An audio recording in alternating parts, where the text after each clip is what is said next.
discuss hot topics. Again, good afternoon, everybody. In case you missed it, I'll say it again. Welcome back to Hot Mic. I'm Nathan Ivey, your host, and let's get straight into the crew. Let's see who we have today with us, and there's always a lot to talk about. We got Terrace with us. What's up, Terrace? How you doing, sir? What's up, everybody? Glad to be back with you guys today. Yeah, we got Kevin with us. Kevin, the voice of reason. Another beautiful day in the city. Absolutely, and Phil Heimlich. What's up, sir? Is Phil here? Phil's here, but he ain't here. So all's normal. Yo, Phil. He said, so all's normal. Unmute yourself. Yo, Phil, what's up, man? Yo, who knows what he's doing? I'll send him a text message. He'll join us shortly when he gets ready. But let's look at his faces for a second, though. Like The faces of Phil. Right on him. You saying? Are you talking about me? Yeah, we're talking about you. I was listening to the music on the another, email site or something, and when the music stopped, I jumped over. Yeah, Hey guys, I don't have time to waste. I got people to see, places to go, things to do. You got to understand that. I do understand that. Yep, appreciate your time. Absolutely, lots to talk about. It's big of me. It is big of you. Thank you very much. It's the most I can. It's the most you can do. Okay, I get it. Look at you. I understand. Well, let's jump straight into it because it's a lot to discuss, and I really appreciate everybody's time. And if you want to join the conversation, I'll post a link, and you can click on that link and join us via video or audio or however you want to do it. You can choose it if you want to join the conversation, but you can always drop a comment, and we will, at the very least, make sure that each and every comment gets flashed on the screen. And then there'll be some that we'll get a chance to, point out, and perhaps we can go back and forth. We got Anthony and Nat and Pat and Regina. They're all early in the chat room. We appreciate you. All right, Kyle. And let me just say to if she's listening, my friend Pam, who I hooked up with you because she had trouble getting in the chat. This woman disagrees with every position I hold. like her better. Okay, based on her comments on my podcast. But nonetheless, I welcome her to give her input here. I'm an egalitarian kind of guy. Yeah. Love to hear it. Love to hear it. Well, let's talk about Rodney Hinton Jr. He is on trial. He could receive the death penalty, but there's been some interesting developments and a whole lot of stuff about this on social media. All the big social media sites that that this is their wheelhouse. This is what they do. They're all over this. I see memes everywhere. Yeah, and we know nobody lies on social media. I mean, it's factual every time. Absolutely, it is, depending on who you're getting it from. But it looks like his family has filed a lawsuit saying that, that there was that the police tried to intimidate him, that he was assaulted and bruised, and that there have been attempts to try to intimidate him while he's been in incarceration. Not sure if you guys are aware of that, but I wanted to get your thoughts about it. I keep asking myself, are they going to have to move this trial in order for him to get a fair trial? Can Rodney Hinton Jr. get a fair trial in Hamilton County? I was thinking the same thing, Nathan. I was thinking the same thing, and y'all can correct me if I'm wrong. He is filing this lawsuit himself. I don't believe his family might be involved. Actually, let me correct the record on that, Terrace, because we are looking. Please do. I think there is some reporting that's being looked at this and done. I think this is done by somebody who's not even a lawyer. Let's just say that first and foremost. Himself. The person who filed this lawsuit is not even a lawyer, and it's not him. This was filed by someone who I don't even believe lives here and who does this type of work all around the country. I don't think this person has even spoken to. Well, that's a crime if this guy filed. Yeah, I don't have all of the facts at this point. All I'll say is I don't think it's as clear cut as he filed it or the family filed it. I think we'll have to wait until the fullness of the details, the facts come out that are reported on this, but I don't think it's as simple as him or the family filed behind it. I think there's some other another individual or entities that are behind this that might not have anything to do with him directly. I mean, Clyde Bennett, his attorney, I don't believe even knew anything about this lawsuit being filed. So there's that. So I think we need to definitely treat it with kid gloves at this point until a little bit more information comes out. Yeah, Appreciate agreed. that, Kevin. I didn't mean I'm it. glad you're here to break that down. No, Appreciate I wanted to know because it sounded just so, when I heard it and I listened to it, that Rodney Hinton would file a 10-page lawsuit himself.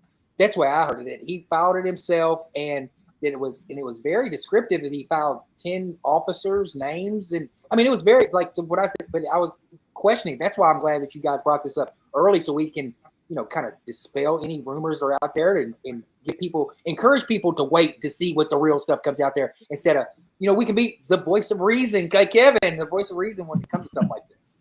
Well, at least the voice of facts. Let's make sure we get the facts straight. Because, like I said, a lot of times, Well, I would say he's the voice of alternative. that would be Trump. To use a Trump that would be expression. Trump. I mean, sometimes when these things get reported, they get reported based on what you know at the time, and then as you start to ask more questions, things become more apparent. So. That's why they call journalism the first draft of history. If you know anything about a first draft, it's not the final draft. So you gotta just kind of see how some of these things shake out. Absolutely. But my question still stands. Do you think that Rodney Hinton can get a fair trial in Hamilton County? Yeah, I think it's going to be tough. I think anytime you look at circumstances like this where it's very high profile, I mean, people are going to be passionate about it for sure. I mean, I think if I was Clyde Bennett, I would at least make that case, to try to get a change of venue or something like that to see. I mean, I think if you're Rodney Hinton's attorney, you got to pull out all the stops to try to do what you can for your defendant. I mean, that's what Clyde Bennett is hired to do, like it or not, whether you think he's guilty, deserves the gas chamber or whatever it is or not, he's still entitled to a vigorous defense and a good defense. And I don't think Clyde Bennett would be doing his job if he didn't, at least make that appeal for a change of venue, just because of the heightened feelings, the passion behind it, the high profile. I wouldn't be surprised if he made that appeal. Did any of you guys watch the judge? How her conversation towards Hinton and Clyde Bennett was there, and she was asking him leading questions to the point to where Clyde had to step in and say, "Shut up, let me answer for you." Because she was asking him, "What kind of medication are you on? What kind of medication are you on currently?" I mean, he better move it. I mean, like, I'm on the outside looking in. They better get it, because the judge, even when she was going over and explaining to him, even if the jury does say that doesn't find you to the death penalty, I can give you the death penalty. The judge was putting her authority down whenever during this process. I don't know if you guys seen that or not, but I would encourage you to go back and watch it. And Clyde Bennett had to step in once or twice to tell Hinton, "I would advise you not to answer that." The judge even said 5 times, I heard her go over the fact that you qualify financially to have a public defender, and we can give you a public defender. Like, they were trying to move Clyde Bennett out the way, it seemed like. And I don't like to be like, but is Clyde Bennett, is he allowed to do this case? Is he? I'm asking questions. Why wouldn't he be? I'm asking. It's because why wouldn't he be? Because the death penalties. Because I asked him because I was listening to her speak, the judge speak, and she kept asking these questions like she was talking to Hinton like Clyde was not even there. Is my question is he? I'm not saying saying he's not qualified. I'm asking questions for the panel to why the judge would maybe has leading questions like this when the judge is standing right there. I mean, the judge is inclined. I mean, it's the judge's courtroom. The judge, Phil can correct me if I'm mistaken, but the judge can ask whatever questions the judge wants. I mean, I think it's on the defense attorney. If he feels like the judge is out of order or doing whatever, you can obviously object to that to get on the record. But that, again, that's up to the defense. But Phil, correct me if I'm wrong. I mean, the judge can kind of like within reason, do whatever they want, right? Yeah, and also keep in mind that a judge who might say something inappropriate or against the interest of the defendant, I mean, that's potential reversible error. So you can pretty much assume that you don't want to be the judge in a case like this that causes a case to be overturned. As far as asking about his medicine, I didn't see it, but it's likely the judge was wanting to make sure that he got whatever medicine he needed while he's locked up. But getting back to this issue about moving the trial, whether you think he can get a fair trial or not, the standard for being able to move venue is so high.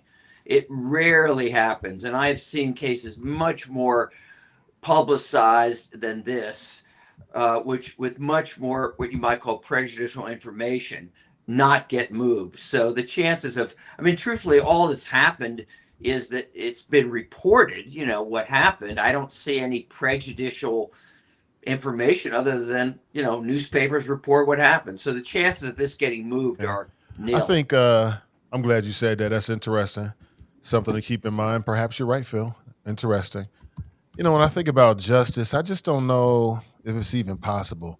Like, unless he gets a minority jury, he's just not going to be able to get justice because, non-black people just see police in a different way, and they just haven't walked enough distance in our shoes, if that's even possible. Okay. What does that do with the facts? I mean, we're of the talking case? about, your jury should be a jury of your peers, right? Well, okay. Yeah, I mean, that's right. And So, and that's to me, exactly I right. don't know. I mean, here I go again and just wishing for a better tomorrow or a better way of doing things. But to me, But why do you think it's not going to be history, a jury of his peers? history. What do you mean history? I mean, the manner that these juries are, selected is it's a pretty pretty clear policy about they got, I don't know, whatever's registered voters in this county, and then both sides have the ability to ask questions and disqualify those who have some kind of bias, as well as their Right. peremptory challenges to get rid of them for any reason. So I don't see why you say it's not I going to mean, be a jury of history. his I mean, everything peers. you said registers true to What do you the mean history of What's these that kind mean? of cases and looking at the juries, and just as I'm looking back, thinking about them, like I don't have some scientific study in front of me to cite. It's really just my own personal viewpoint. But history tells me that it'll probably be a majority jury for whatever reasons, whether it's black people don't want to be on juries, or through that process, black people are filtered out, or a combination thereof. Whatever the case may be, I just don't think he can get justice unless it's a true jury of his peers, black people. Well, here's So you want all well, black here's juries? here's Is what that I you're would saying? say to I would say Nathan. that if he had an all black jury, it's way more likely that he would get justice than if he had an all white jury. I'll say that. You got to give me that, right? Why is that? Give me that? Well, here's People more what just I than would white say. Here's what I people? would say about that. I kind of Yes. disagree with Y'all what. can't give me that? No, I disagree with that, Nathan, because here's why. It depends on what your definition of justice is. I mean, look, let's just face the facts that this man murdered a police officer. Now, whether he did that under some type of mental issue or whatever it is, I think it's pretty safe to say this cat is going to jail. The question is whether or not he's going to the gas chamber. I don't even think it's a question of. think you've made. I don't even think the question of him getting out of this is even on the table. If we're just being honest. So if your bias notion is showing, your bias. no, that's not bias, Nathan. That's based on the Who's he that's based on biased the against? evidence, bro. He ran over a cop. That's not what I'm saying. That's not how your bias is showing in the way that you're talking about this man's emotional state. You just gloss right over it, like No, I didn't. No, I didn't. I said his yeah, emotional. but you didn't really spend a lot of time on that part. You just kind of glossed over look, it. This look, man. man's I'm mental just state speaking is everything, Kevin. I'm just speaking dispassionate facts. You want me to be emotional on this, and I'm not. I'm being dispassionate in my analysis of it which is what we're talking about, which is what this requires. And so what I'm saying is what I said. No, you're listen. Can I tell you what I said and not what you think I said? Can I tell you what I said and not what you think I said? Absolutely.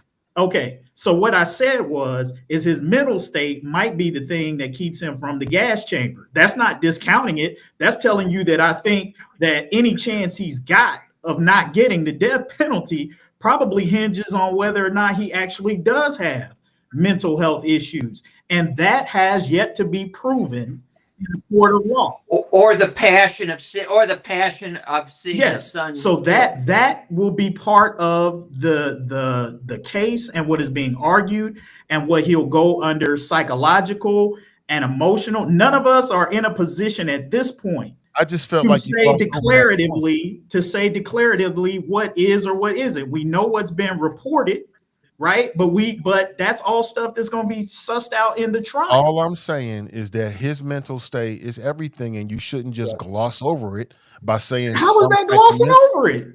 The way I took it. That's not not the way I can't help that. But what I'm telling you is that's not a glossing over. His mental state means everything. And I'll say it again. I just can't believe you don't agree with me on this. If we had an all-black jury, this black man in this current situation is far more likely to get justice than if he has an all-white jury. What do you define as justice? I think that I don't know. I don't taking his mental health being taken into consideration would be justice, and not getting the death penalty just because of his mental health. And the judge asking him what medicine he was on, because Clyde today in the hearing, he said what his mental health needs to be taken account, and she's like, "Are you on medicine?"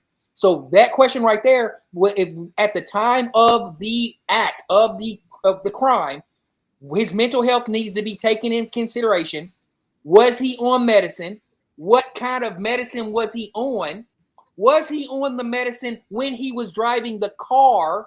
That's why I said, that's why the question. Did she ask about what he was on when he drove or what he was on at the current time? Stopped her.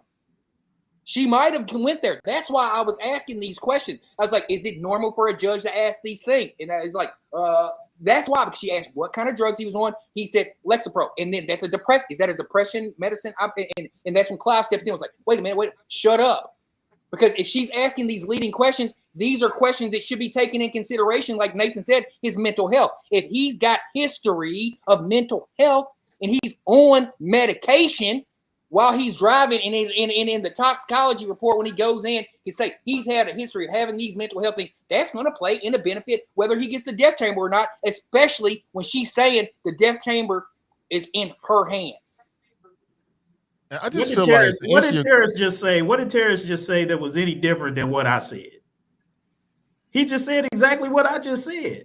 And to say I'm glossing over the mental health when the mental health is the entirety of the defense that Clyde Bennett is running, how is that glossing?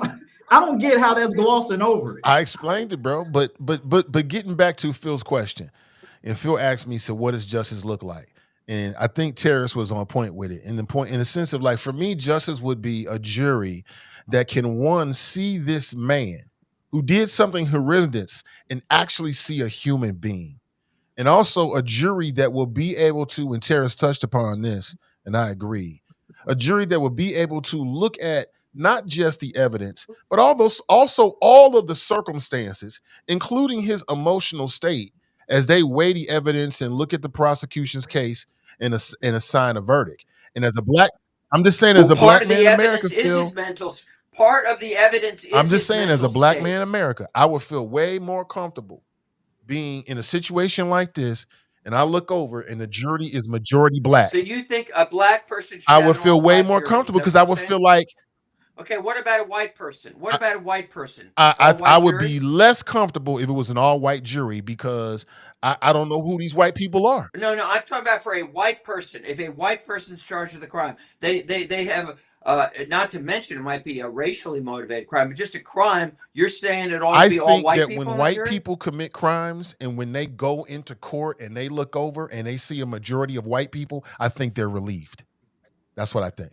I think they're like, you know what? Okay, but Thank you. I mean that may be their feeling, but I'm asking you in terms of policy. Are you saying, Constitution aside, which wouldn't allow it, are you saying that the jurors should all match the race of the person Um, charged? I think that And what about the I, victim? What about the victim? Does the victim? What about as a matching the black race of the man victim? in America, I wouldn't be okay. I wouldn't be upset with that. I wouldn't. I'm not pledging it to be the next policy. I just believe But what I'm saying, do you say it should match the race of the victim or the of the defendant. Let's keep it defendant? consistent to what we're talking about here. And in this case, I'm just saying, I think the jury makeup is going to make a big difference because I think black people are going to look at this brother and they're going to look at him as a real person, as opposed to some one-dimensional or two-dimensional caricature that somebody has in their brain because of Fox News and 10, 20, 30, Well, 40 and years it's the of job of the anti-black attorney. propaganda One of the jobs of an wrapped up in attorney is TV to shows. So yeah, I yeah. would feel a whole lot more comfortable. I One of don't the think any jobs of black an person attorney listening would feel any other way than that.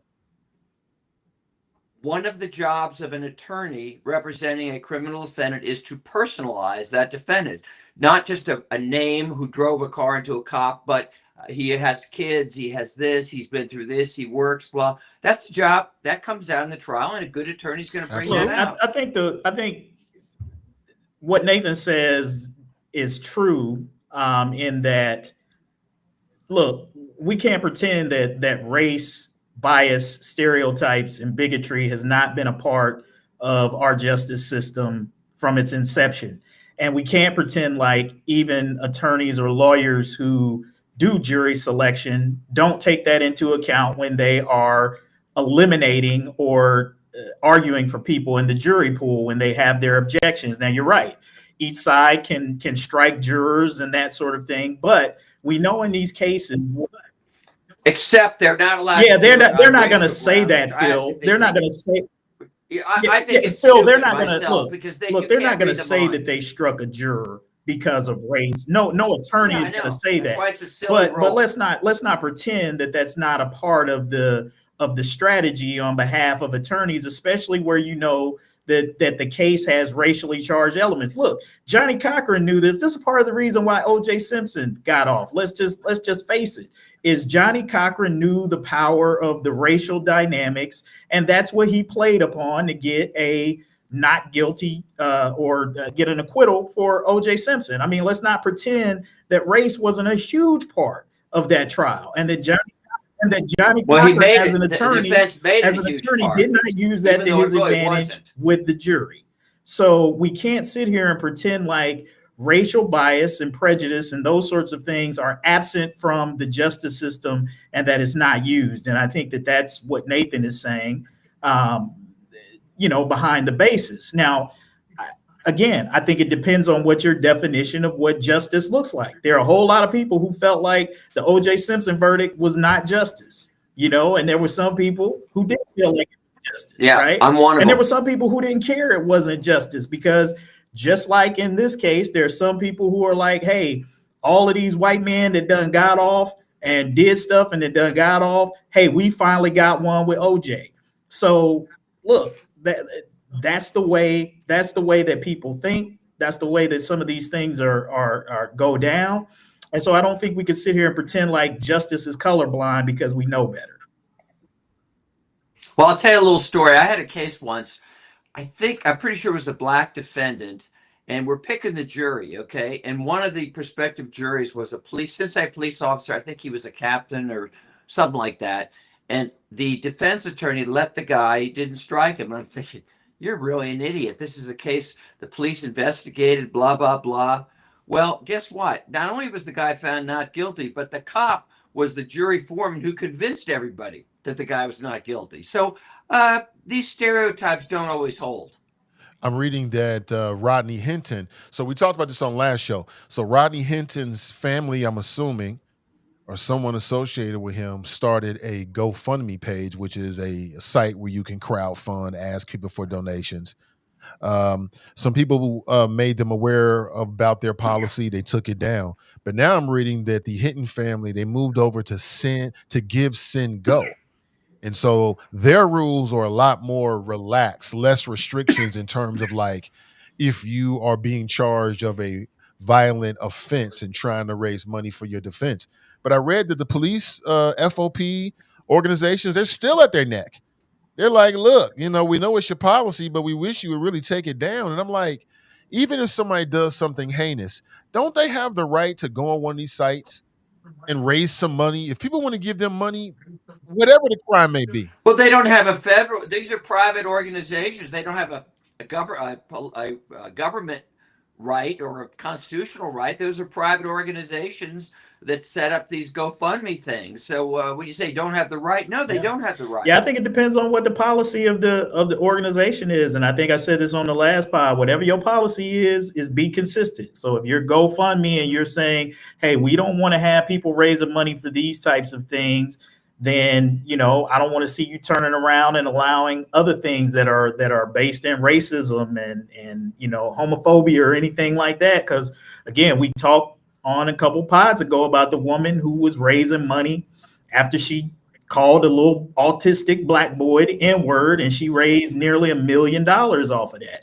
And the platform that wasn't GoFundMe, it was a different platform, but they allowed that to happen. So I guess they didn't have any rules against that, right? So whatever your standard is, just be consistent. If you're going to allow somebody to raise money, let them raise money. If you're not, don't be selective about how you're going to enforce certain things. You're going to let people raise money behind racism, but if it's an anti-law enforcement thing perceived that way, you're not going to let them raise money.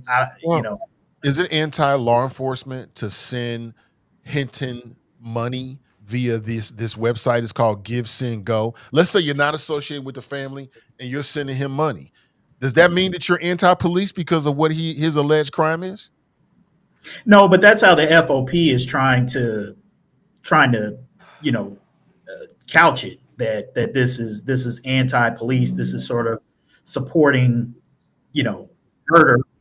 Well, the crime was anti-police. Let's face it. It wasn't just he killed some arbitrary person. Yeah, no, I mean, but yes, that's how I get Nathan's point. I understand what you're saying. Yes, the crime is anti-police. I think Nathan is challenging that if you donate to that, is that the same thing as saying if you're donating to him and his defense, is that the same thing Correct. as saying you are anti-police?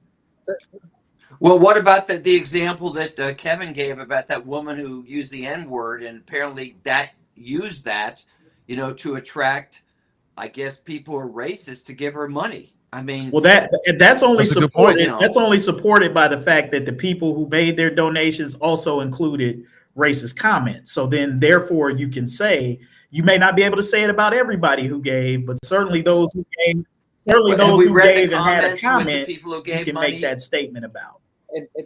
Have we read the comments? I haven't. Have we read the comments for the money that went on that other site to Henderson, such as anti-police comments or something? I don't know. Have you guys read? I have not. No, I haven't even been to the site where they're raising money. I'd like to make a point too, that there are an element of people. I mean, people don't want to admit it. People might not want to admit it, but I'll admit it. I'll say it. Some people don't like the police and are going to give. And if there's an opportunity to give, they're going to give. NWA at the time of the height. Well, that's why the NWA at the time of in the 90s, when they were fed up of getting police brutality, they made a song "F the Police," which people made money for. They made money for. So and Hinton's books are full. And if you want to donate to him, go to put it in Claremont County and put it on his books. And this guy, Classy A, he shouldn't get no funds to be a murderer, but I bet this Classy A guy is a Kyle Rittenhouse fan and probably donated to his fund. So I believe that if there's people out there who don't like police, and if you don't like police, you should have an opportunity to wear that on your chest and donate if you like. I agree. You should be able to.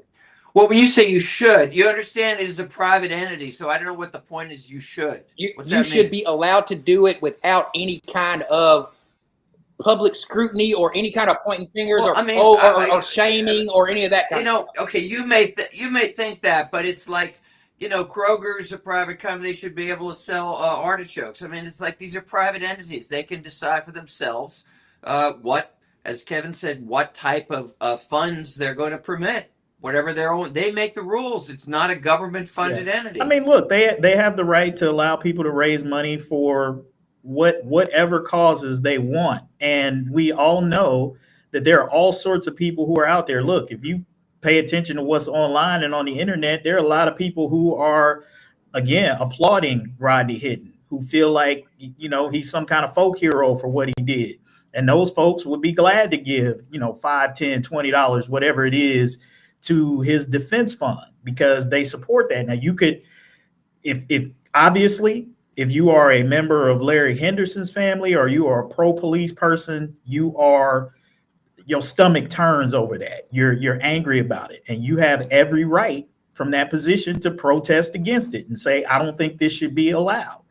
But that's the thing about this country, this free country that we live in. Sometimes some of the most detestable things, some of the things that we find most detestable are allowed, right? And that's what it means to live in a free country.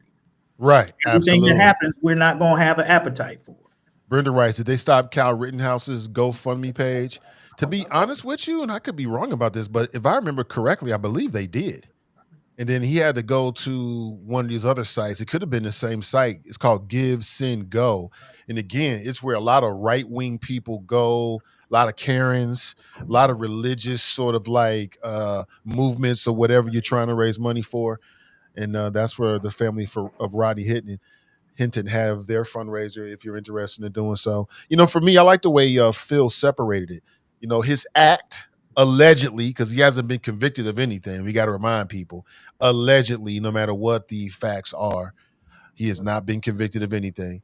But that's different from the fact that he's just a citizen who should have the right to raise money for his defense like anybody else. If that's what you want to do, you go right ahead. You know, that's your money. You work hard for it. Go right ahead. Yeah, I agree. I mean, I think I said in the case of the lady with the racial slur, I said, you know, hey, if somebody want to give their hard-earned money to that, you know, whatever, you know, she wouldn't get a dime from me.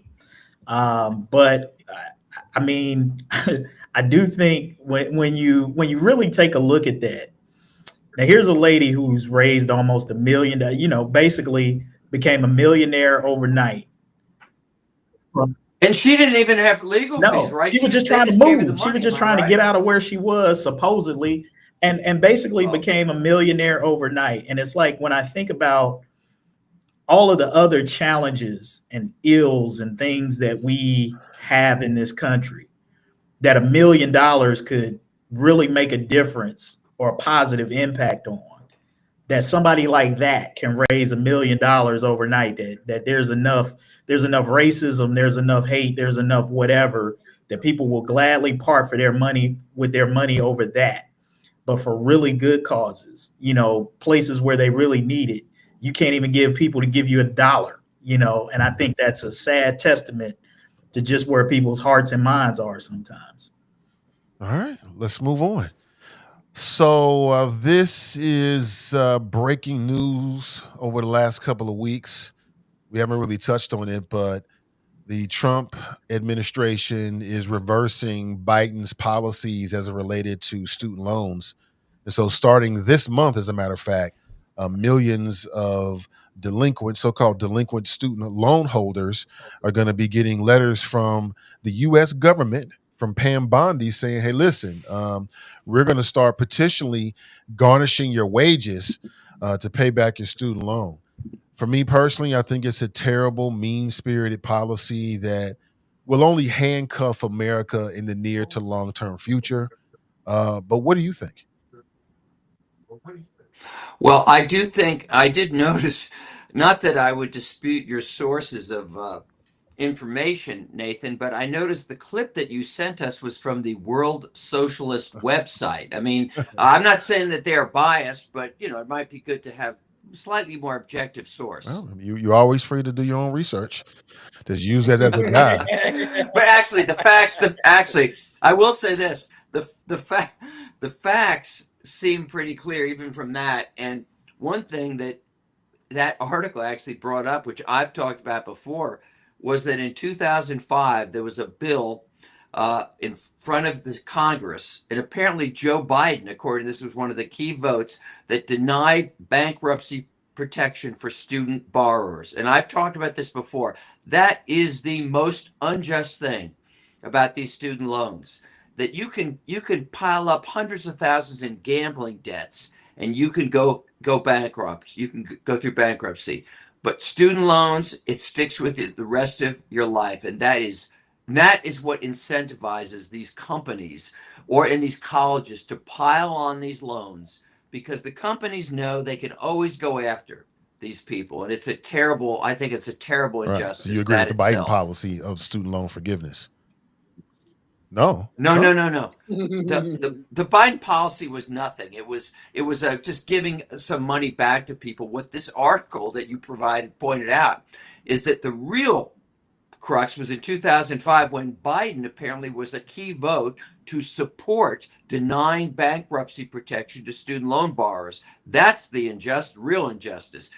What Biden was doing was nickeling, even if the Supreme Court let it stand, it was nickel and dime, giving $10,000 to somebody off their loan they owe $100,000. I mean, that's not a small thing.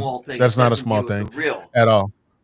Well, let's be straight. It is compared to taking away the right of people who borrow money for student loans, to take their right away to go into bankruptcy. That, to me, is the major. You can throw that in there, but Biden provided student loan relief for hundreds of thousands, if not millions, of people during his 4-year term.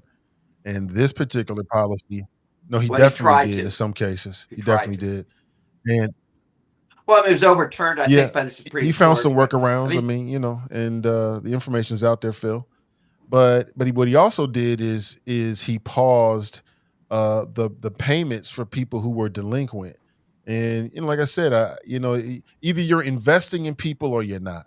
And here's another example where Democrats are investing in people and Republicans are always investing on the same old people. These big equity firms, the big banks that own these loans. They're always trying to put more money in the pockets of people whose pockets are already overflowing with money and taking it from the working class. So it's just terrible, in my opinion. I agree. I think that I was just talking about the default part. Everybody, when you start talking about student loan forgiveness and things like that, this is only going to affect people who are in default. If anything, I believe that they should have better channels to less default. If someone's in default, that means you just you default on anything. You just have no way of paying it, and you don't want to pay it. I'm done with it. So they have to get it anyway. They have avenues where you can log onto a website and say, "This is my student loan. I owe $100,000. I have this kind of job, and it's income based, to where they're not."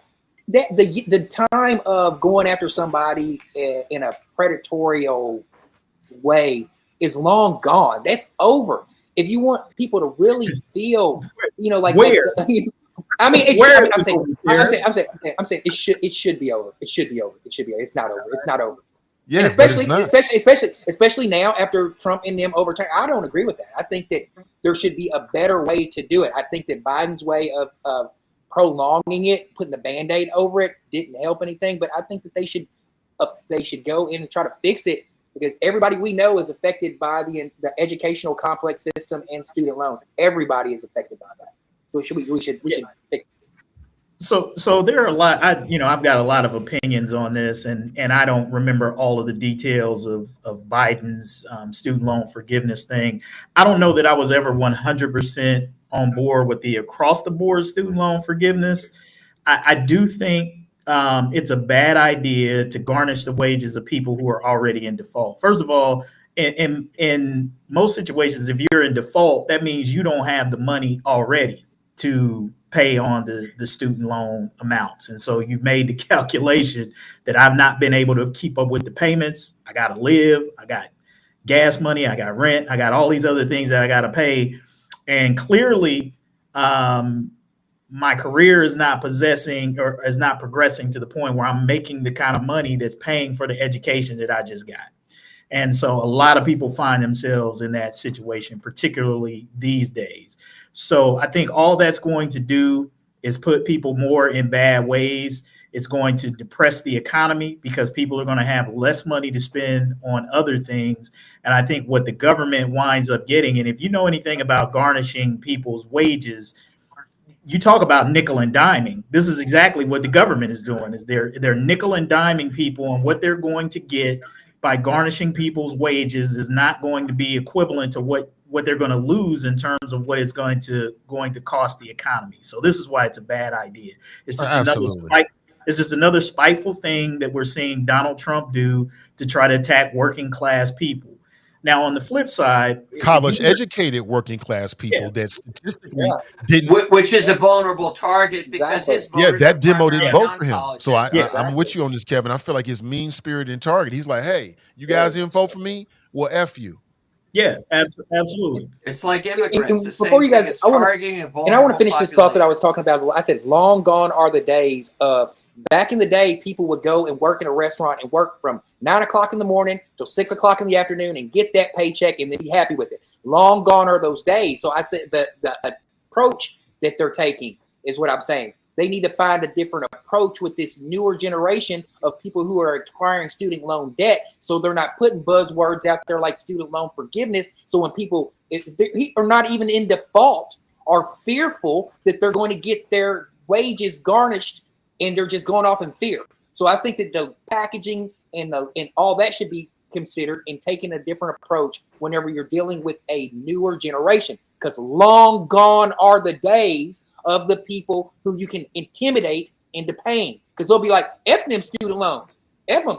I don't care about them. I'll just go in default. That's where my point was going when I said long gone are the days. Yeah, but the point is you can't default these. That's the whole point. If the fact is, when you decide, do I want to go into bankruptcy or not? I'll guarantee you this: if you know they're going to garnish your wages, you're going to be much more inclined to go through bankruptcy. But as I said before, these borrowers don't have that option. So the government, as you guys have said, can totally turn the screws on them.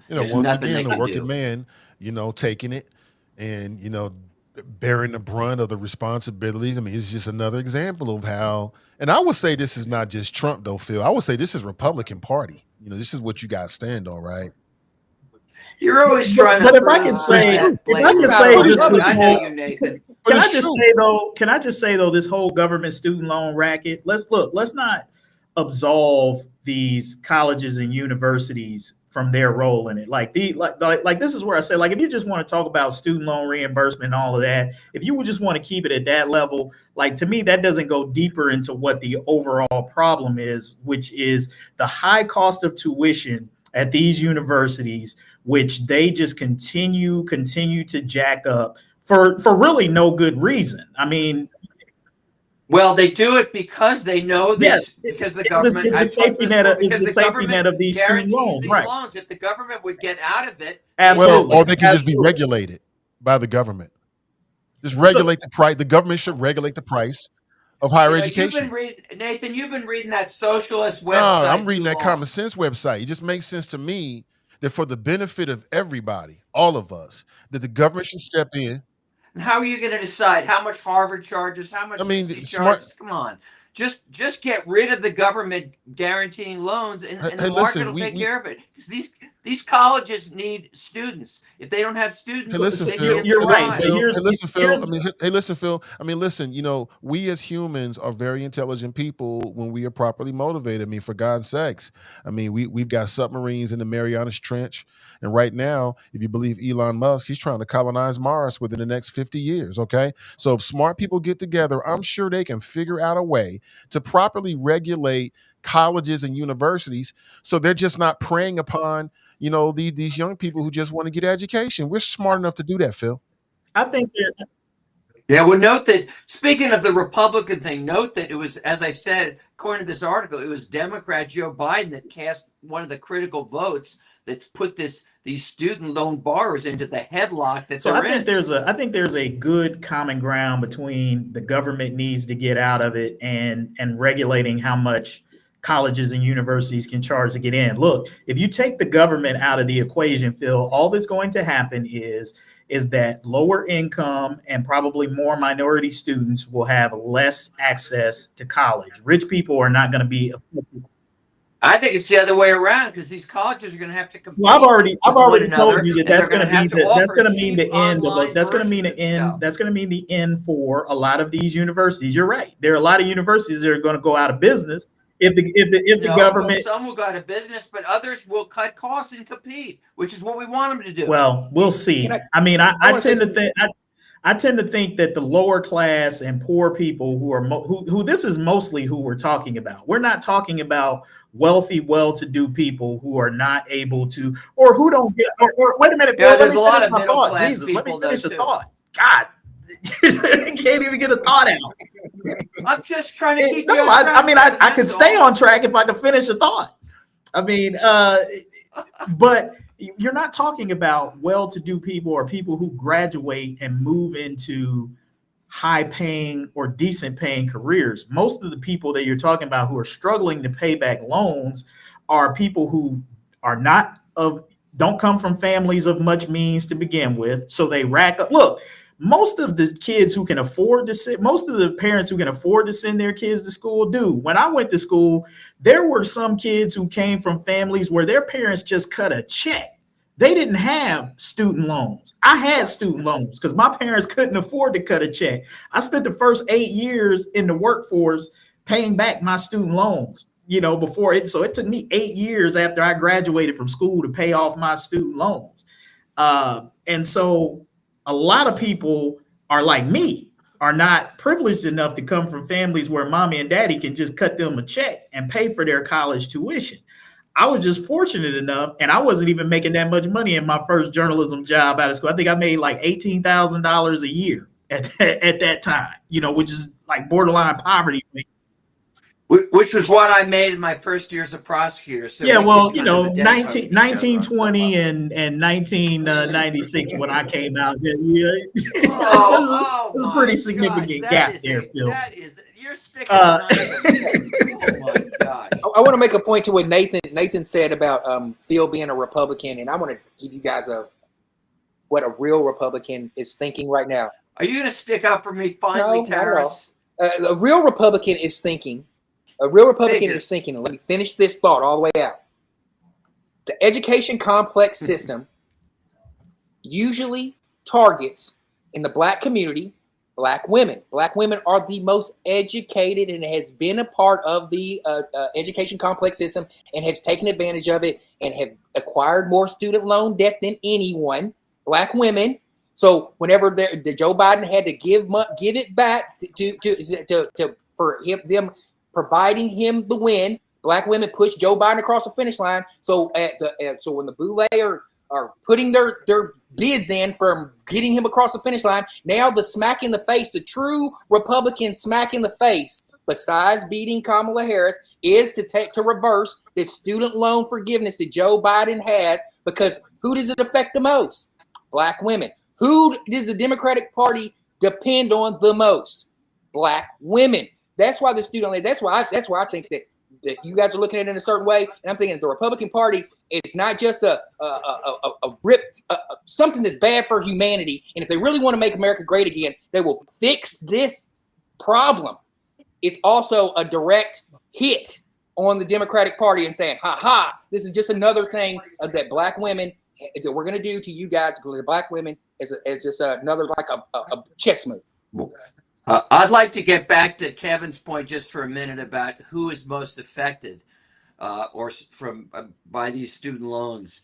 It is low-income people for sure, but believe me, there are a lot of middle and even upper middle income people that and I'll give you an example. I have a good friend who's a doctor, he's a pretty successful doctor, and his daughter was deciding between two schools. And, one was, I think, $75,000 a year. And the other was, I don't know what it was, less 25. I don't know what it was. It was a private versus a prominent public school. And, they just couldn't shell out $75,000 a year. Okay. They just couldn't do it. So I'm not, what I'm saying is that if we really have competition, maybe that school, if they didn't have to depend on kids borrowing money, maybe that school might cut their tuition down. You know what? Tuition is like, college tuition is like medical.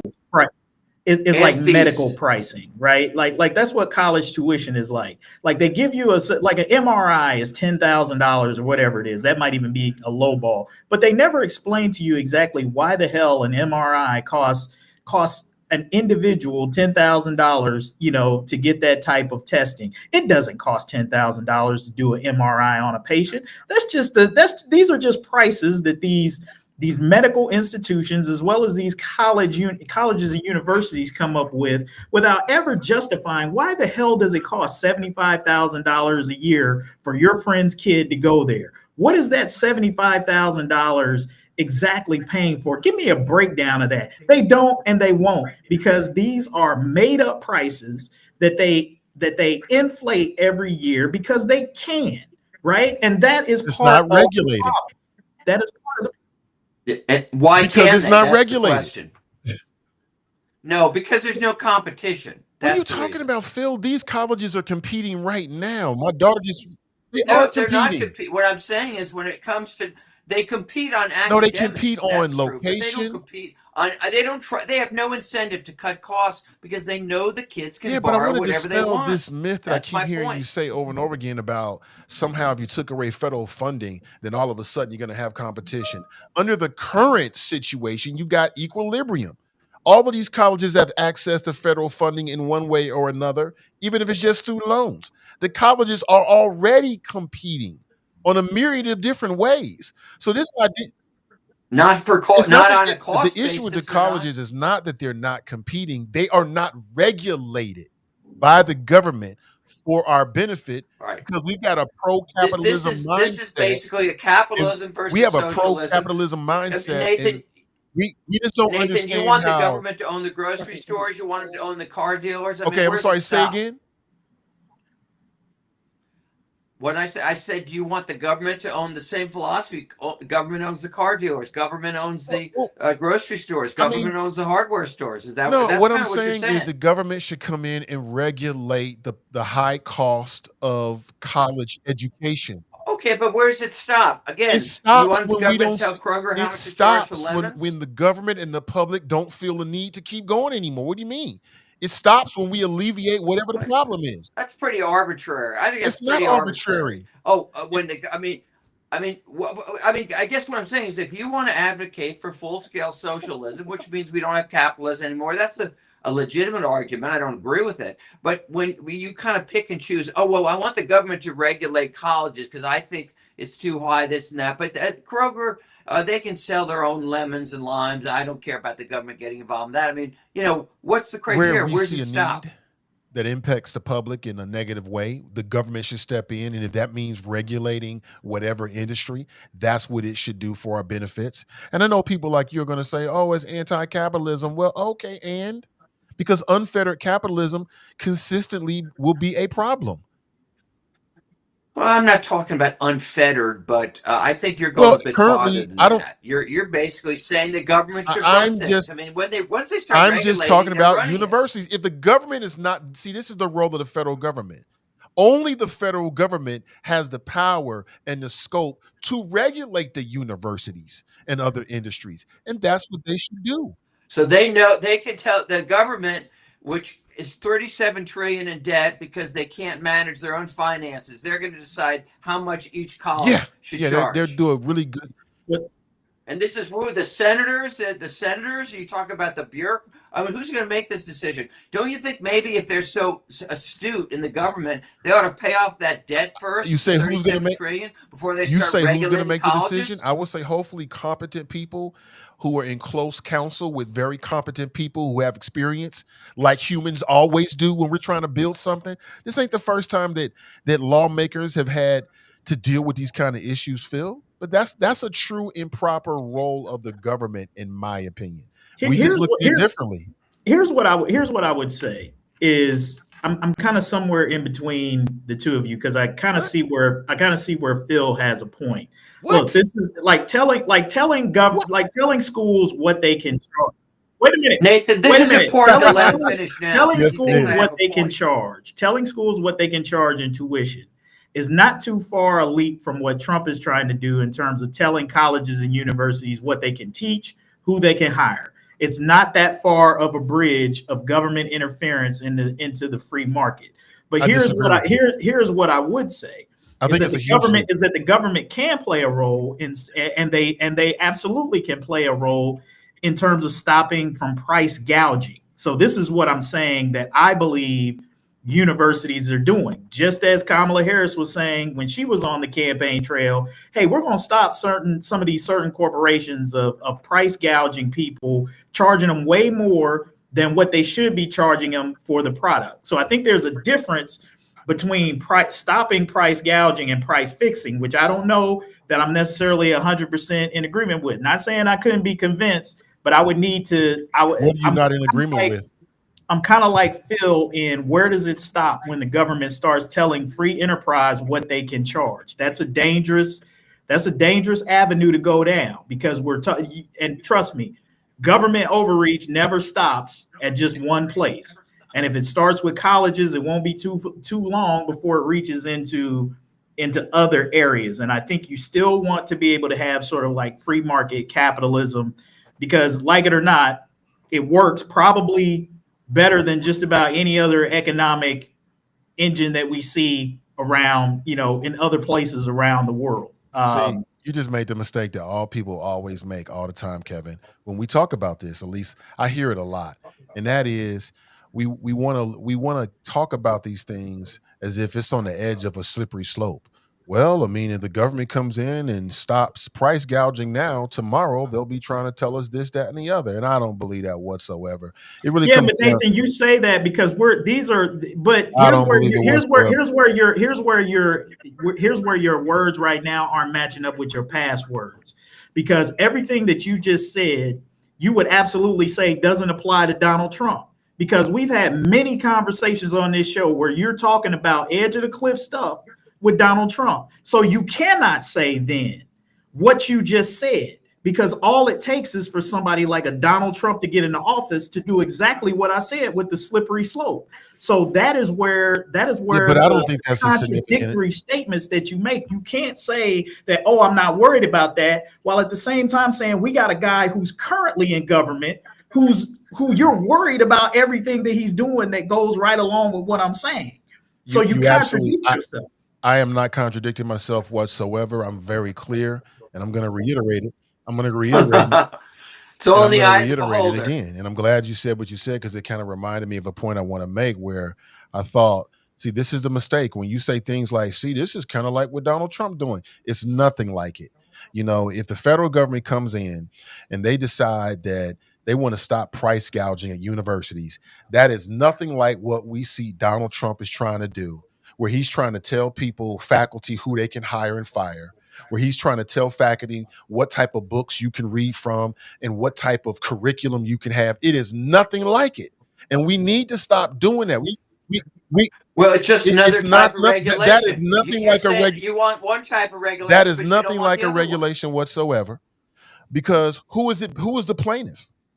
Like in all this anti-Donald Trump, who can come into the university who is regulating what they teach? Who's being regulation? Harmed? Clearly, this is politics, grandstanding. Well, you don't see. Well, there are plenty of people who voted for Trump among those 77 million who disagree with you, Nathan, who say that what colleges and universities is teaching are harmful. You're arguing. See, this is why I'm not popular. This is why I'm not popular sometimes on this show, because where is the evidence? I try to pretend to present things because I listen to the multiple perspectives that are out there. You're coming at it from a very particular perspective, and I get that. But you're ignoring you're conveniently ignoring when you make statements like that there aren't a whole lot of people who voted for Donald Trump who are okay with him telling universities what they can teach.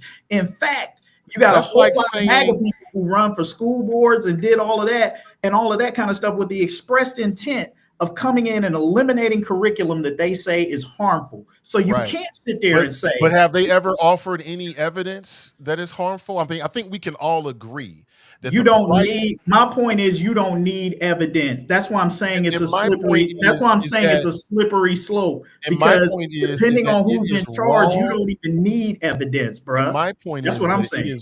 I understand what you're saying, but my point is that you were wrong to conflate the possibility of the federal government saying, hey, universities, you're price gouging and trying to put in some regulations to address it and conflating that to what Donald Trump is doing. We do that too No, often. remind you, and I'm in the one doing that so, said that price we do that gouging too that often. And what preventing, you do unwittingly or wittingly is you are legitimizing what he's doing. As if, no, I'm not. yes, you are though. But you've No, got I'm that's not. the thing. You're entirely missing my What we point. were talking You're about was entirely missing nothing my like point. what Donald Trump is doing. Nothing like it whatsoever. You're entirely missing my point. You're missing the point entirely.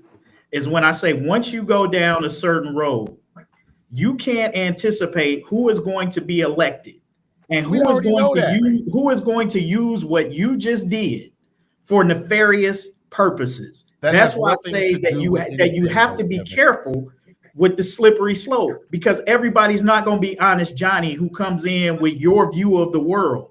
You may get a Donald Trump who comes in and says, okay, so now you're saying we can tell colleges what to charge for their tuition. Yes. You know who I'm going to tell you now. You know who I'm going to tell. Yes.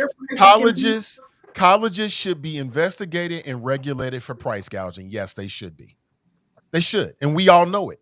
Why? Because we're talking about the incredible impact of higher education. It costs too much. Why? Because it's not regulated. There's no way around this. There's no way around it. And that's it. If the federal government comes in, they can look at it and decide, how much on an annual basis colleges are allowed to increase it, which I think there's already some regulations put in place. It's already like that. They can't charge whatever they want. There are some limits on it per the government. All I'm saying is maybe they should look at it again to make sure college is more affordable, because every last American, every last future American benefits if we have an educated, upwardly mobile future American population. We all benefit from that. Democrat, Republican, black, white, we as a nation benefit. So I thought that Biden was right to invest in America's future. And I think you got some big banks out there that have been benefiting from predatory loans and predatory circumstances. And, it just shows the difference between Democrats and Republicans. That's it. And I'll have to agree with Kevin just on one point, that there's a group of people out there that voted for Donald Trump that are uneducated, that don't even care about student loans. That's the last thing they're worried about. They think if you got student loans that you're the not smart one. You know what I'm saying? So I know several people, it has a lot to do with uneducated and the socioeconomic thing that Kevin was talking about, that or Phil was talking about, that somebody can just write a check for $75,000. Those things, if you got student loans, they feel like you felt a victim to the system. And so I agree with both of you guys on great chat though, man. That was cool. Y'all cooking. Well, trying to have a conversation. Hopefully people can get something out of it. Let's move on. Let's talk about more money. Republicans, and Phil, I thought maybe you might like this next story. There's a group of Republicans that want he needs to switch to independent. He needs to switch to independent. They want to eliminate Ohio's property tax. Me? Shit. You started sounding like Kevin Gordon. That's not a compliment, Terrace. Yeah, but they want to eliminate Ohio's property tax. And I guess this is a big Republican thing. People just paying property taxes. I mean, nobody wants to pay taxes. But is that a good idea for Ohio, eliminating property tax? Well, I guess my first question would be, is if you're going to eliminate the property tax, where are you going to find all of that revenue that you're going to lose to pay for all the stuff that the property taxes, deal with? I mean, I have a philosophy on property taxes in general. I mean, property taxes are a way that the government keeps you on the leash for the remainder of your life, because it's like, even if you own property, you don't really own it, because as long as you have the house and the land, you got to pay the property taxes on it. And any time that you don't pay it, the government can come in and take it, even if your house is paid for. So that essentially takes, true ownership of any land or property off the table. And it always keeps it, within the purview of the government, which I don't necessarily agree with. I think like there should come a point where you purchase land. If the government wants to say, okay, there's a tax that you pay upon your purchase of the land or your home or whatever, but to keep you on the hook in perpetuity, or will take. Well, actually, there is this a transfer tax. You have to pay that basically when you sell a piece of property or when you buy it. On its face, I don't agree with property taxes because I think it's just another way for the government to just milk money into perpetuity from homeowners or people who actually own land. But having said that, this is the field that we're playing on, and I think anybody who's talking about eliminating property taxes, not that me and most people probably wouldn't be in favor of that, but that's going to come at what cost? And I don't think that that's the answer, a question that's been answered. Yeah. Well, Phil, what do you think? Well, I kind of agree with Kevin. The property tax to me is just unjust because, I mean, let's say you own a house that's worth like $250,000. I'm guessing your property tax is probably about $4,000 a year. I mean, that's a heck of a bite, and to take. And why is that based on? Just because you own a house that, is a decent? I don't know. But I also agree, though, that if you're going to propose that, you got to decide where's the alternative funding source. So I think both questions have to be answered. And I'm not sure what the people who are promoting getting rid of the property tax, which I'd enjoy, I'm not sure what the alternative source is. Now, I can tell you, see, here's the tricky thing. On the federal level, I happen to think we should get rid of the income tax and have a wealth tax. Okay, because what happens is, I don't want to get off too on a tangent here, but if you make $30,000 a year and doing whatever job it is, you're going to pay more taxes than somebody who's worth $5 million and has all their money in tax-free bonds. That's why the Elon Musks of the world and so forth, they know how to shield their income. That's why I think a wealth tax is the fairest. The problem, though, is that only works countrywide, because if you do that in Ohio, all the people with money are just going to move out of the state. And it also applies to income taxes. That's why Florida, a lot of people move to Florida because I believe they don't have an income tax. They use a tourist tax. So I would say I want to get rid of the property tax, but I also recognize that there's a need for decide, okay, where's the money going to come from? Absolutely, Terrence. What are the schools going to do if they get rid of property taxes? I mean, that's where most of these school districts live. A big part of your tax bill for your property taxes is levies and things of that nature. If you eliminate the property tax, where the heck are schools going to get what are they going to leverage these levies and things off of if not the property taxes? Yeah, fair question. You guys are talking about Ohio, so I was trying to not chime in because you guys were talking about Ohio, and I'm over here in Kentucky, so I'd try not to chime in on things that But in my opinion, so what does Kentucky do, Terrace? If you're familiar, what do they do? And we do differently. We have property taxes on our cars, which is horrible. We have to pay property tax on our cars yearly, which I wish that they would get rid of. So every year, you got a $30,000 car, you got to pay 6% on that $30,000 yearly, not once. So a lot of people. So you're saying, what do you have to pay on your Mercedes? What do you pay on your Mercedes, man? Because I've seen you driving around. Yeah, so you see me in Mercedes, but anyways, I'm maybe against popular opinion. I'm for property taxes. I think that you should. I think property taxes are what fuel a neighborhood. Like Kevin's touched on, like on independent school systems. Without the community I live in, Dayton, without the property tax in Dayton, we wouldn't have a thriving elementary school and middle school because the majority of my tax bill was school. I actually sponsor a kid from our tax bill. For real, I was like, man, they should be doing good. So but I don't mind paying that. The income tax, if they were going to get rid of anything, I think that they should get rid of income taxes. And I believe in Kentucky, we're moving toward that. If I'm not mistaken, not 2026, but 2028. By then, we won't have any state income tax, if I'm not mistaken. But property taxes, I'm pro property tax. Yeah, are there funds available to help people with their property taxes in the city? I think there is. I think the county has. I think the county has some programs to help people if you've fallen behind on your property taxes or if you're delinquent. There are some, whether that's assistance or payment arrangements that they'll make. There are avenues that you can take with Hamilton County if you fall behind on your property taxes. Yeah, I mean, I'd like to say, unfortunately, or someone brought up Ohio schools. I mean, Kevin, I mean, the schools are still in danger from these Republicans that want to unfund it. They want to underfund it and then give all the money to religious schools and charter schools. I mean, you just talk about bad faith leadership.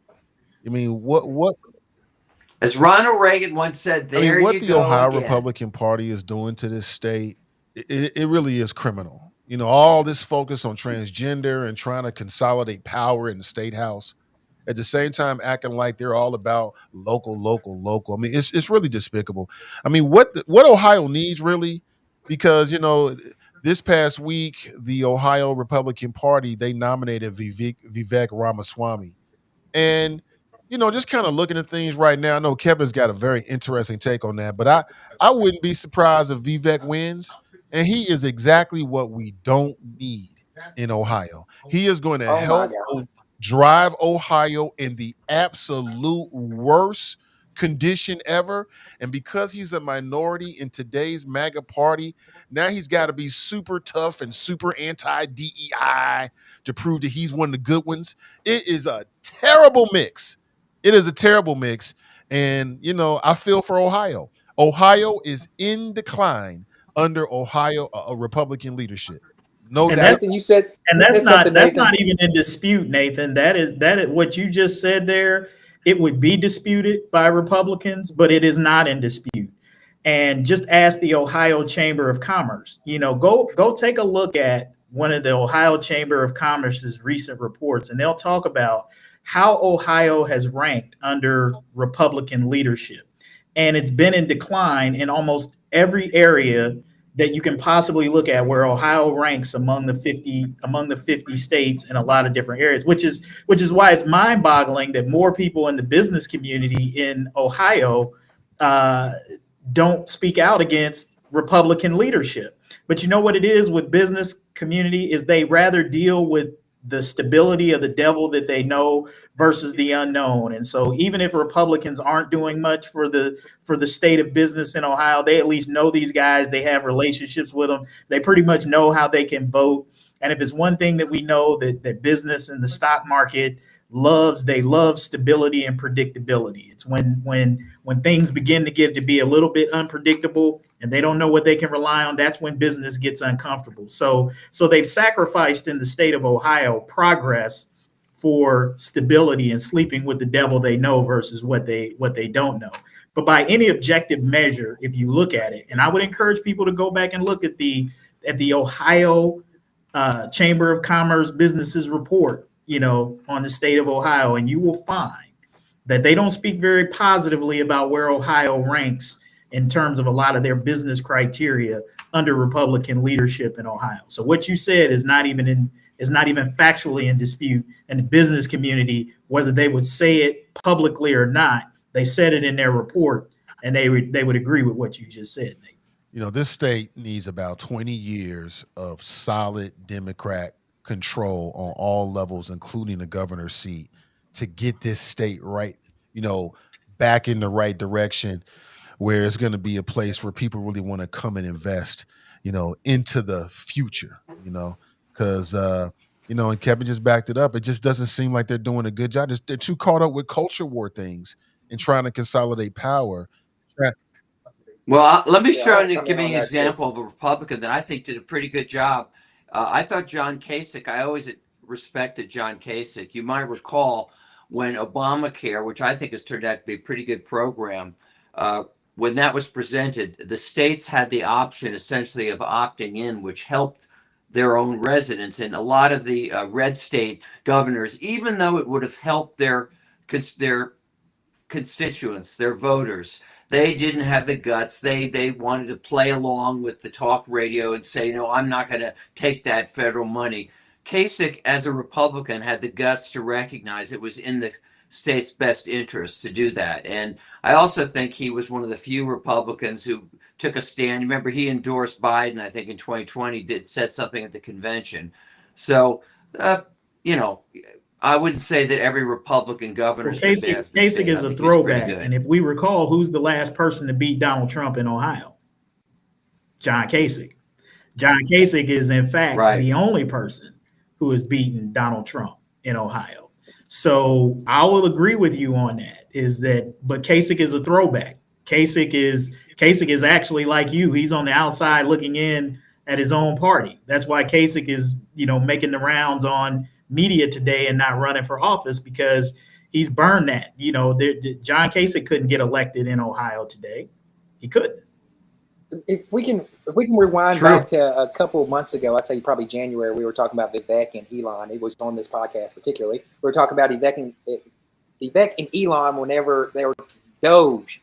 And they were like, oh, they must have had a falling out. And I kept iterating that, what's his name?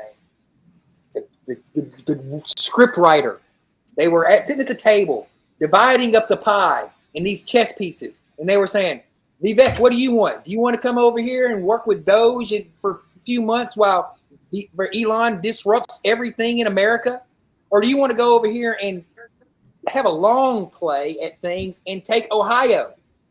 And he sat back and they made up some kind of rumor about Vivek and Elon getting into a fight so he could fall back and fall into the position that he's in right now, currently. This is all being written. The script is being written. So now we are talking about Vivek, and Nathan brought this in here, said he's probably going to win. And I about fell out of my seat when I heard some real truths, because Vivek's about to be y'all's next governor. So I mean, like it's all coming into play, and the key is going to be November 2025 in Ohio mayor race, Bowman versus Corey Bowman. First of all, let me say a word. I'm glad you brought that up, Terrence, because I forgot to roast you last week. You wasn't on Friday, but I would have. I hope you are more intelligent to do this. Look, Corey Bowman lost by 16,000 votes. That man, primary election. That man barely got. He gonna get beat worse in November because more people are gonna be voting. He barely got 3,000 votes. That's awful, Terrence. That's awful even by primary standards. That's awful. He won 2 out of 190 precincts. You've won more arguments on this podcast than Corey Bowman won precincts in the city of Cincinnati. So, oh my gosh, then he's won Bowman's done nothing. If that's the case. So the fact that you still riding that.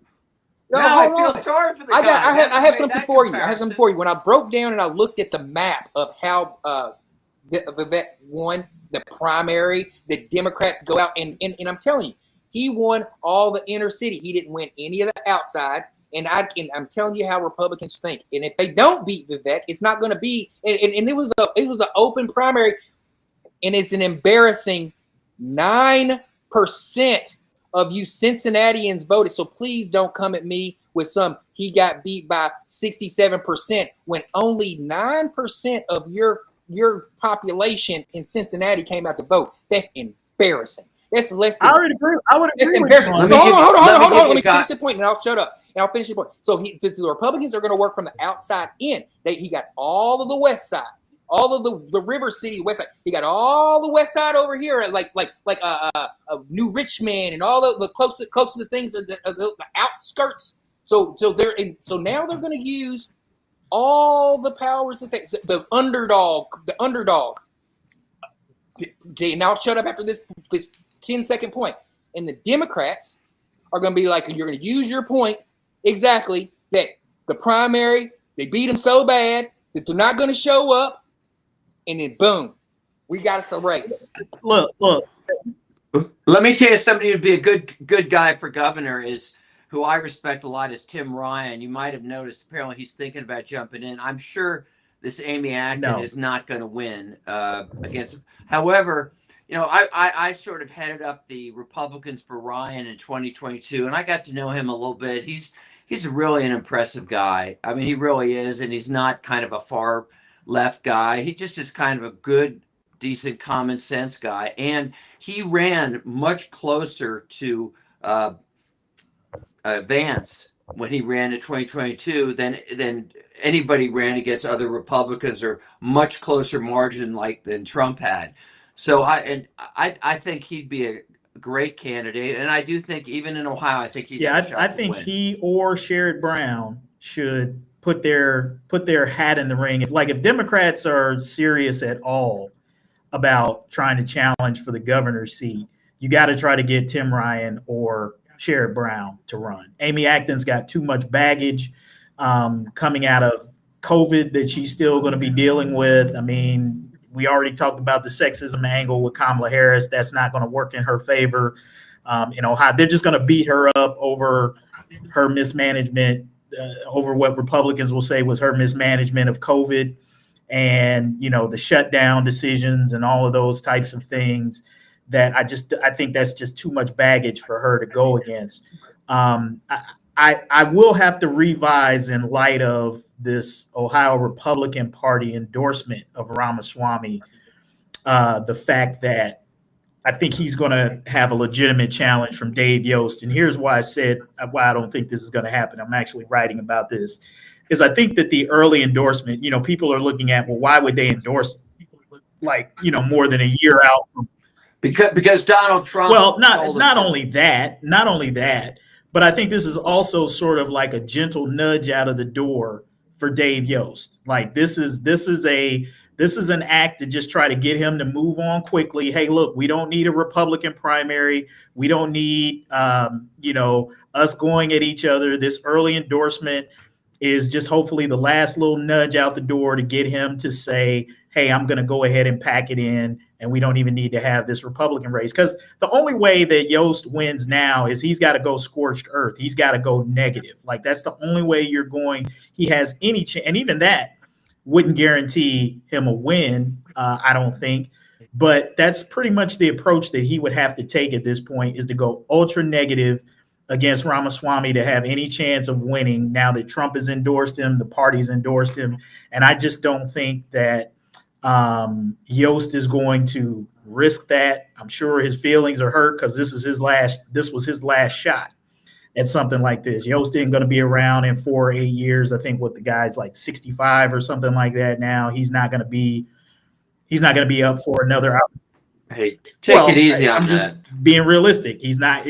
If Ramaswamy wins, he's got at least 4 years and then maybe another term if he doesn't, drive Ohio over a cliff.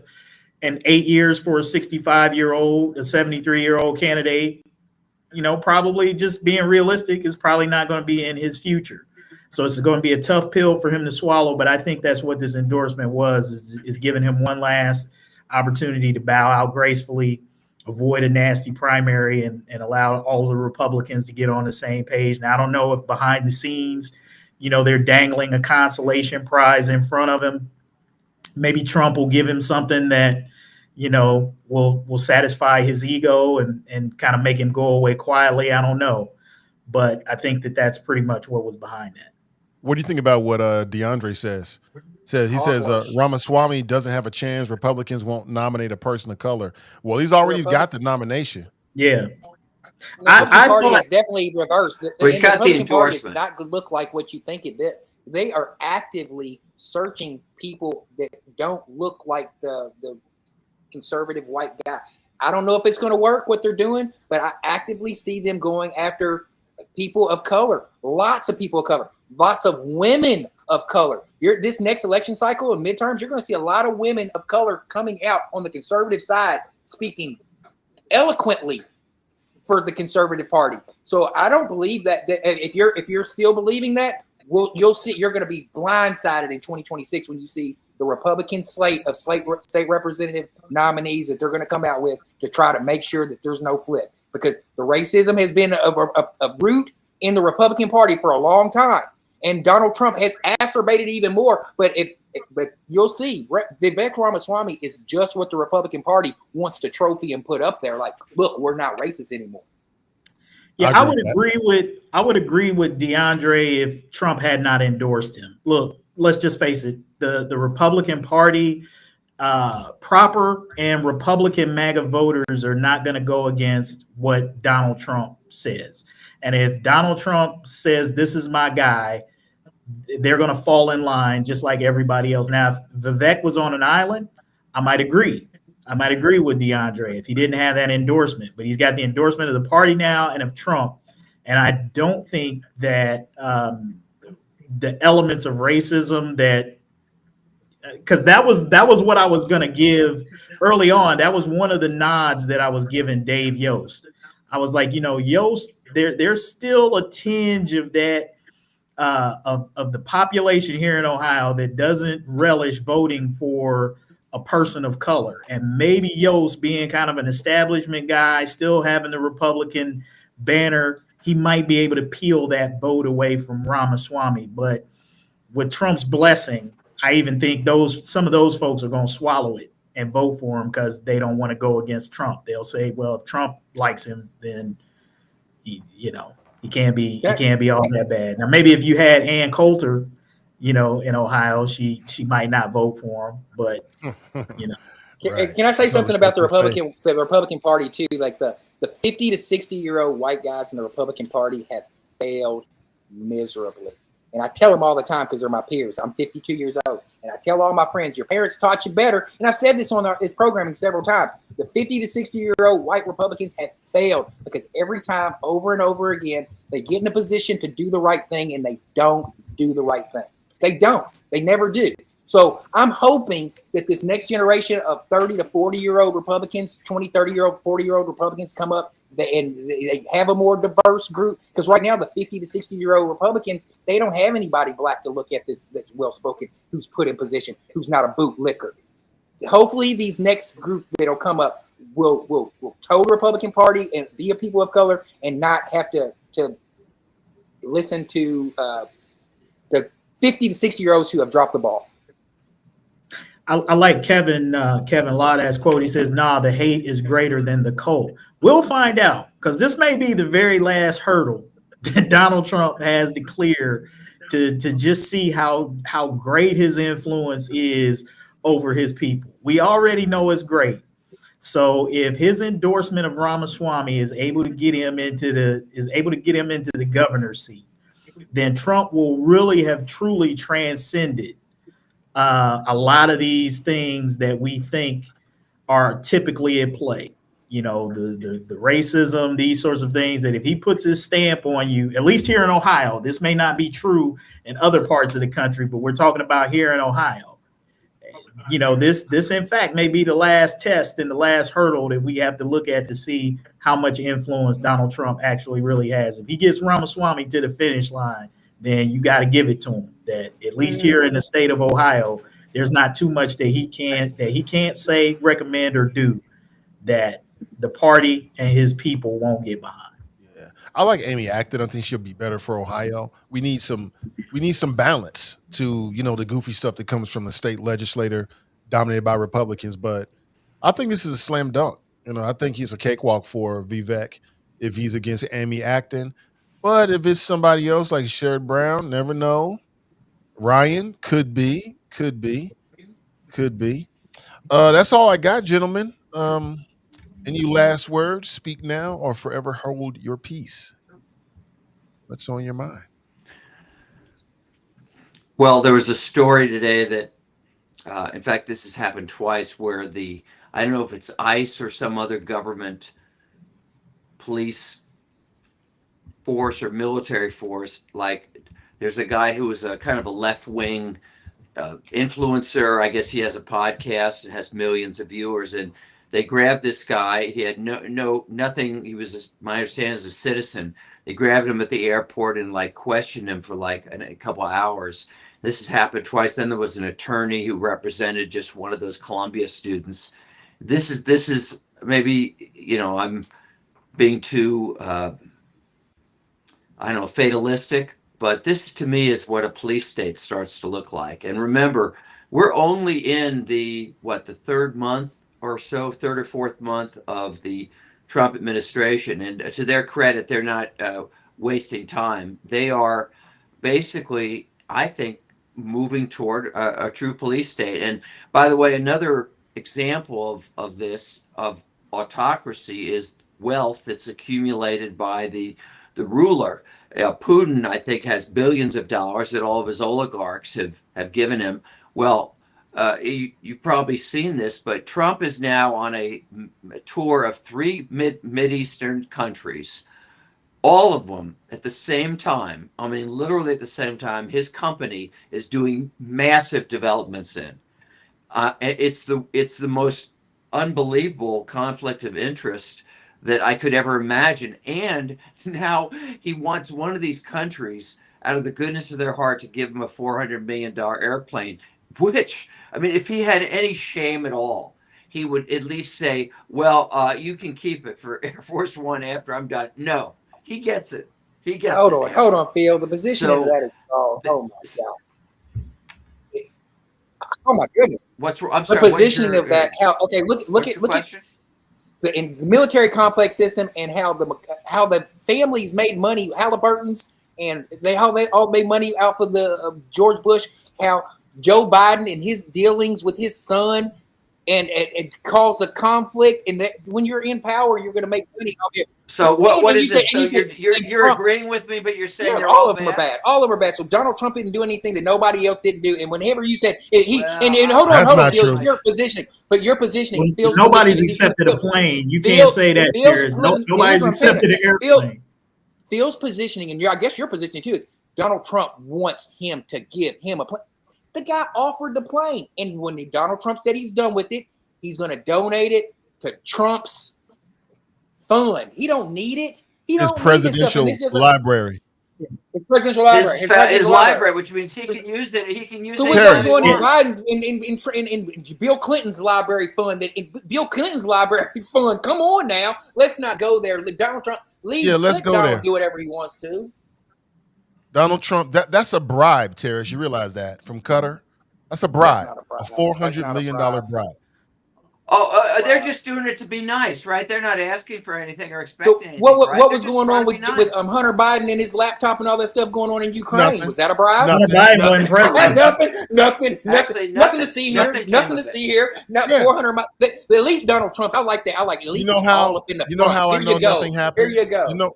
You know how I know nothing happened with the Hunter Biden laptop thing? Absolutely nothing. Because if anything like evidence, anything damaging really came out, you wouldn't be asking that question. You'd be telling us the evidence that's out there. There's no evidence. Yeah, it would have come out in Comer's committee. The Republicans control Congress. They investigated the guy for the same department. Merrick Garland, the same Department of Justice that did. Come on, there's been a change of regime. There was a change of regime, and as soon as Joe Biden had a chance to pardon his son, that's all the Republicans. Can you imagine if Patel? If you can imagine if Patel would have Hunter Biden right now, he'd have him.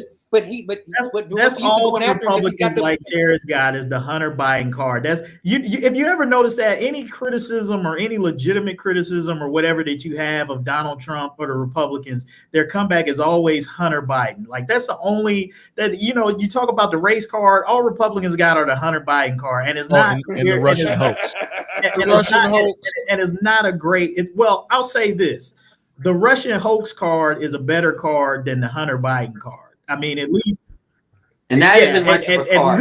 At least Donald Trump can say, you had an investigation there, whatever you want to say about the Mueller report. Okay, at least he's got something to fall back on with the Russia hoax.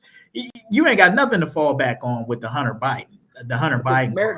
Here's the bottom line with the airplane. Donald Trump said this, and all you got to do is listen to what the guy says, and he tells you where he's at and what he said. Only a fool would turn away a free airplane. So this just tells you where he's at mentally in terms of where he's thinking about getting everything that he can for himself and for his families. Heck, they made Jimmy Carter disinvest from his peanut farm. Right when he became the president, this guy hasn't disinvested from anything. In fact, he put his kids in major positions in his cabinet so that they could profit, and all of the money and things that Ivanka and his son-in-law and all of the money that they made off of that first term. And look, this is a guy who's pimping wares out of the White House: prayer cloths, cologne, Bibles. I mean, nobody has abused the presidency for their personal profit more than Donald Trump. You haven't even talked about the golfing trips. I agree with that. And you haven't even talked about the golf. And even if they had, I don't go for this whataboutism anyway. John Oliver has a great piece on that if you want to look it up on YouTube on whataboutism, which is instead of people in my party accepting and speaking out about what's right and wrong, they always deflect it by saying, Hunter Biden or something. Right is right, wrong is wrong. And look, I'll even said if I want you don't have any evidence, and I said generous, if I want to be generous to Terrace's argument, right? Like, I think there are a lot of politicians who profit off of their position, Republican and Democrat. I absolutely think that's the case, that they probably all make money to a certain degree off of their offices, off of their contacts, different things. Hey, some of that is just, but what Donald Trump is doing is like egregiously bad, is egregiously profitable, and he doesn't hide from it. He says it right there and clean in front of you. And listen, he's talking about using this as another Air Force One, right? That you're going to take from a foreign country that funds that has connections and funding with Hamas, and you're going to take a plane from that, knowing that and make it Air Force One, knowing that they probably got that thing bugged to the IT. Listening in, he's a fool. Not only is he greedy, but he's a fool as well. I agree with you. And can I say what Barack Obama was the last sense of class that we had that would do the right thing, in my opinion, as far as like going to the president's office, taking the salary, and then getting his wealth after he got out of office. If I'm not mistaken, he had student loans. Biden was the same. Biden was the same. The real example, Nathan Biden has been a horrible politician and a money grabber since he's been in office. From Vietnam votes all the way up until the student loan votes, all the way to the war on drugs, all the way up. Biden, this cryptocurrency money laundering stuff that Hunter Biden was involved with, the NFT scams. That's all made up. That's all made up stuff. There's no evidence to any of that. After Biden done it, Trump. No, okay. My point was Obama was Biden clean. Served with class.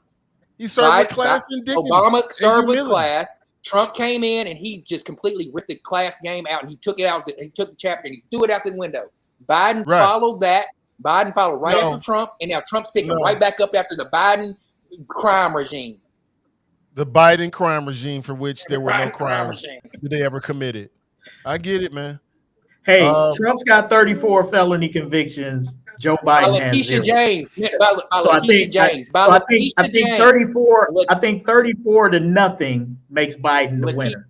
Letitia James is the person who has given him the 34 felony convictions, 2 impeachments. No, it wasn't Letitia James. She was just a prosecutor that presented a case.